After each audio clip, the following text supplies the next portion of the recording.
The struggle for freedom has always been a battle on two fronts, against the tyranny of the state and, perhaps more insidiously, against the tyranny of society. We celebrate individual expression, yet we often feel the pressure to conform, to think like everyone else, and to live lives that society deems acceptable. We are free to speak, but are we truly free to be ourselves? History has given us a man who saw this danger more clearly than most, a philosopher who, with a quiet and reasoned voice, laid out a powerful defense of individual freedom. He argued that the most sacred right is the right to be different, and that a society that stifles its most eccentric minds is a society on the road to stagnation. Today, we delve into the heart of a timeless question with John Stuart Mill to discuss his masterpiece, On Liberty, and the enduring wisdom of the harm principle. Born in London in 1806, John Stuart Mill was an intellectual prodigy, raised by his father, the philosopher James Mill, under a strict and rigorous educational regime. He was taught Greek at the age of 3 and Latin at 8. By the time he was a young man, he had mastered a wide range of subjects, from economics to philosophy. However, this intense intellectual pressure led to a severe mental crisis in his early 20s. This experience profoundly shaped his views, leading him to appreciate the importance of emotion, poetry, and individual freedom. He became a prominent civil servant and member of parliament, where he championed a wide range of liberal causes, including women's suffrage and the abolition of slavery. His personal life was also marked by his deep intellectual partnership with Harriet Taylor Mill, who had a significant influence on his ideas. His work, which combines the rigor of his utilitarian upbringing with a profound respect for individual dignity, continues to be a cornerstone of liberal thought. Our conversation today will be centered on John Stuart Mill's seminal work, On Liberty. Published in 1859, this essay is a timeless and eloquent defense of individual freedom against the encroachments of both government and public opinion. Mill's central argument is the harm principle, which states that the only legitimate reason for a society to restrict a person's liberty is to prevent harm to others.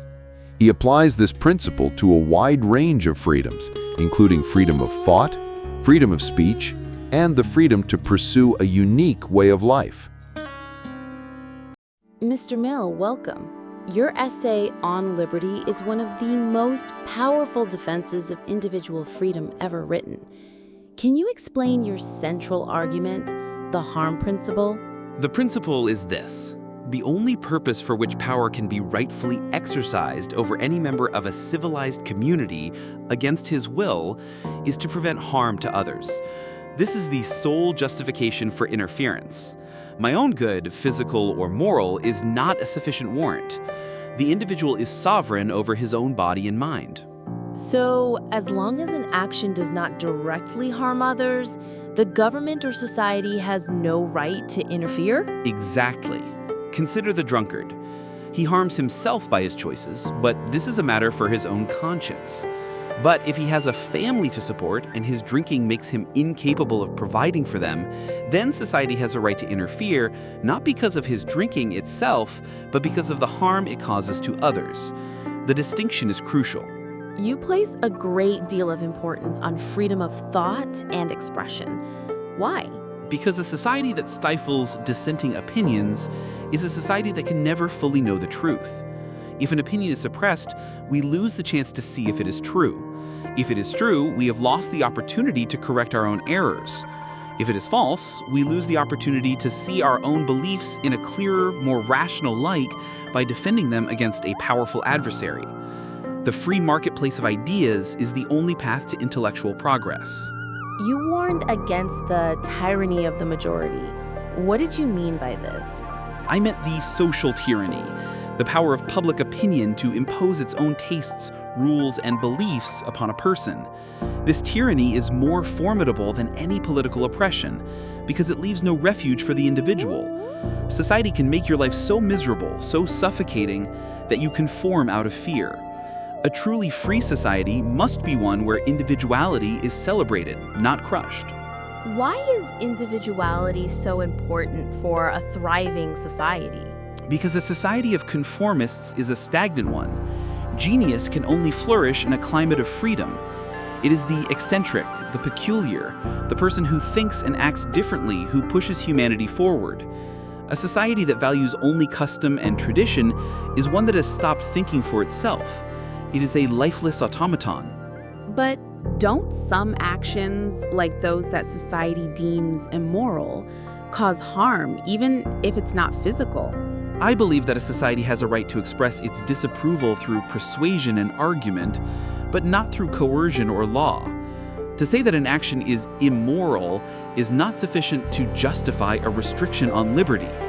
We must show a direct, tangible harm to others. The mere fact that an action offends or disgusts a portion of society is not enough. What is your view on censorship? Censorship is a great evil. It is a crime against humanity because it robs all of us of the opportunity to hear a dissenting opinion. It assumes that the censor is infallible, and that is an arrogance that no man or government should have. Every person, no matter how wrong their opinion may be, has a right to be heard. Your philosophy is often called a kind of utilitarianism. How do you reconcile your defense of liberty with the principle of utility, which seems to prioritize the greatest good for the greatest number? My defense of liberty is a utilitarian one. I argue that the free exchange of ideas and the freedom to pursue a unique way of life is the only way to achieve the greatest happiness for the greatest number in the long run. A society that stifles its most eccentric minds is a society that is denying itself the opportunity for progress. You were a strong advocate for women's suffrage. What was the basis for this in your philosophy? The principle of utility demands that we consider the happiness of all individuals. And a society that denies half its population the right to vote or to own property is a society that is denying itself a great amount of happiness. The happiness of women must be considered equally. You and your father, James Mill, were both utilitarians, but your philosophy seemed different. How did your personal experiences affect your thinking? My father's philosophy was a product of his time. He was a man of cold, hard reason. My own philosophy was changed by a period of severe depression. It taught me that a life based on pure reason is not a good one. It is a life without joy, without poetry, without meaning. A society must value both reason and emotion, both intellect and individuality. What is the relationship between truth and liberty? Truth is a product of liberty.